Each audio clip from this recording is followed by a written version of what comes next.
Welcome to SGM Islam. What was the craziest thing you've ever done in your life? The craziest thing is to dress like this. Yes. I grew up believing the stereotypes. I thought all Muslims were terrorists, that their religion was one of hate and violence. Yes, I did not imagine myself. My name is Fatima. I am 39 years old and I came from Bulacan, Philippines. I came from a Christian family background, and I could say that I have a very strong foundation of Catholicism in my family, as my grandmother is a pastoral counsel in our church, and so does my uncles, who used to have this kind of Catholic teaching in Saudi until now. As she delved deeper into the teachings of Islam, Fatima, raised in a devout Catholic family, found herself drawn to the religion's emphasis on submission to one God and the sense of community it fostered.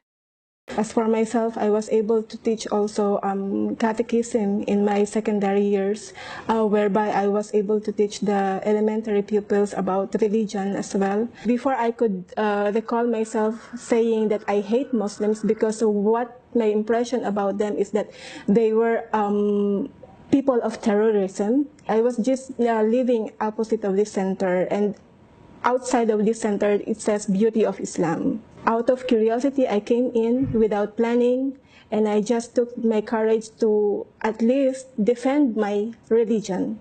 I would defend Papa Jesus, as I would call him that time, and I would defend Mama Mary, because I used to call them during the time whenever I pray. So it was my intention to defend myself as a Christian that time.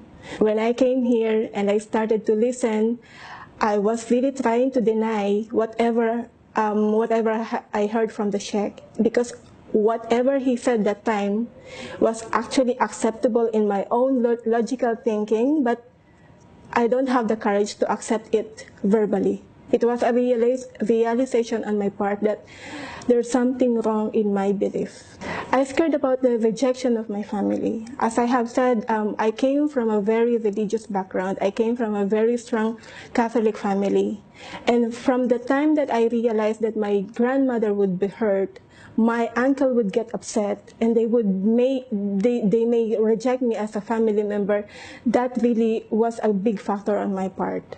I was afraid of transforming myself into something that I don't, and I was not really prepared of.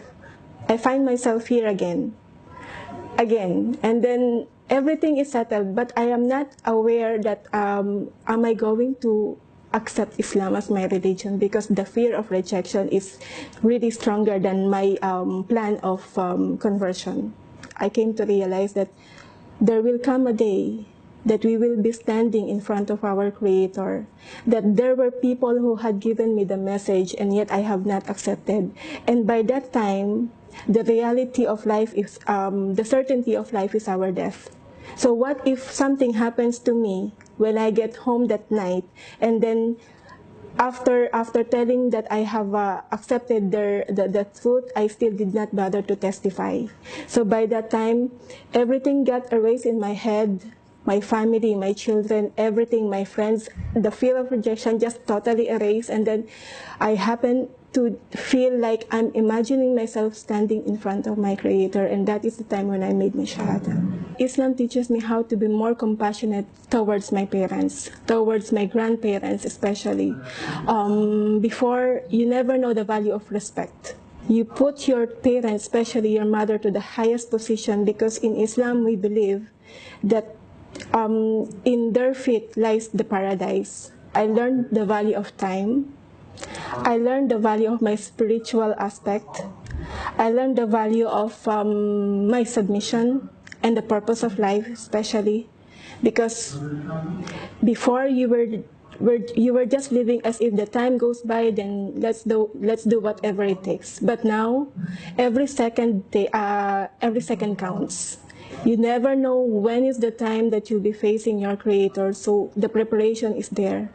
You're not going to focus in this dunya alone, in this world alone, but you are going to prepare for the hereafter, which you have to be really afraid of.